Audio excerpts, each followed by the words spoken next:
drawing? Sa video na ito ay tuturuan ko kayo ng simpleng pattern sa ating pag-drawing sa ating pag-i-sketch. Iba't ibang klaseng pattern ang meron sa mundo ng art. Pero sa ituturo ko sa inyo ay siguradong magugustuhan mo ito dahil napakasimpleng pattern lang ito. Handa ka na ba? Well, kung handa ka na ay kumuha ka na ng papel at lapis para masundan mo ito. Para hindi mo ito mamiss.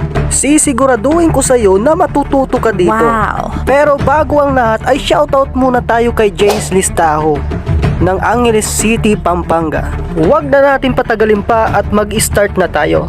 Hindi ako dyan magtuturo kundi dito sa akin screen. Iba't ibang klaseng pattern, merong mahirap, merong madali. Pero sa pattern na ito ay siguradong matututo ka dito. I-click natin yung logo dito sa gilid at hanapin natin yung oh my art! Ang tawag nga pala dito sa pattern na ito ay ewan, bahala na kayo.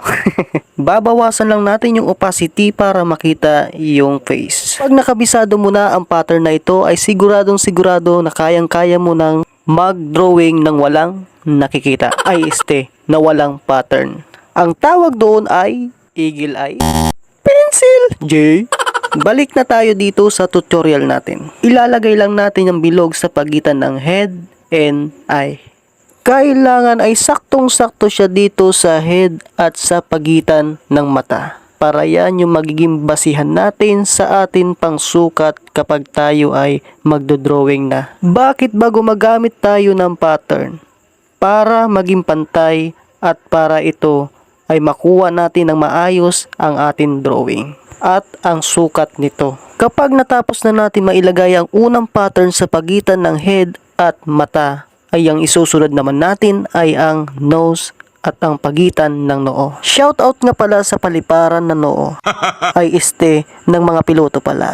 Pencil! J. Same process lang ang gagawin natin. Kung ano yung ginawa natin kanina, ay ganun din ang gagawin natin. Itong bilog na nilagay natin ay sa pagitan ito ng nose at ng noo. Shoutout ulit sa mga paliparan dyan. Pencil! J. Gaya ng ginawa natin kanina ay babawasan din natin ang opacity nito para makita natin yung mga line dito sa pagitan ng nose at sa hair sa may noo. At yan yung magiging sukat natin dito sa nose.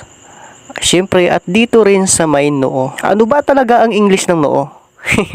Natapos na natin yung ikalawang pattern natin. Para sa mga bago ay gawin nyo to para mas lalo kayo ma-improve at mas madali. Sigurado ako na inuumpisa mo na ang paggawa nito at hindi ka magsisisi sa tiktik na ito. Ang susunod na lalagyan natin ng pattern ay yung pagitan ng kilay at ng eye bags. Huwag ka kasing call center para hindi ka mag-eye bags. Pencil! J.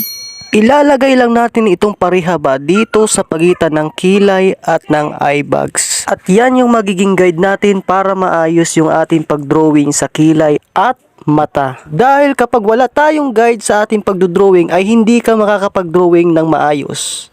At mali pa ang iyong maguguhit. Kaya naman kapag natutunan mo to ay makakapaggawa ka na ng obra na tama ang sukat sa pamamagitan lang ng paningin mo at ng iyong utak. Dahil ito ay nakatatak na sa iyong isip at utak. May isip na may utak pa, saan ka pa? At ang susunod na pattern naman natin ay ang tatsulok. Ito yung bubuo sa ating muka. Kung tatsulok yung face mo, shout out. Pencil! J. Ilalagay lang natin ito sa kabuuan ng muka.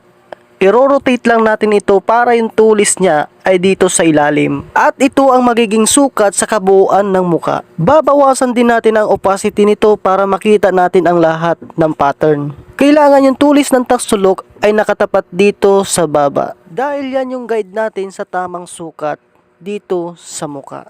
Oh, tapos na. Pwede ka na magsimula. Huwag mong kalimutan mag-follow at mag-share, mag-like ng aking video. At sa mga susunod na tutorial natin ay siguradong mas magugustuhan mo ang mga yon. Salamat, Pencil J.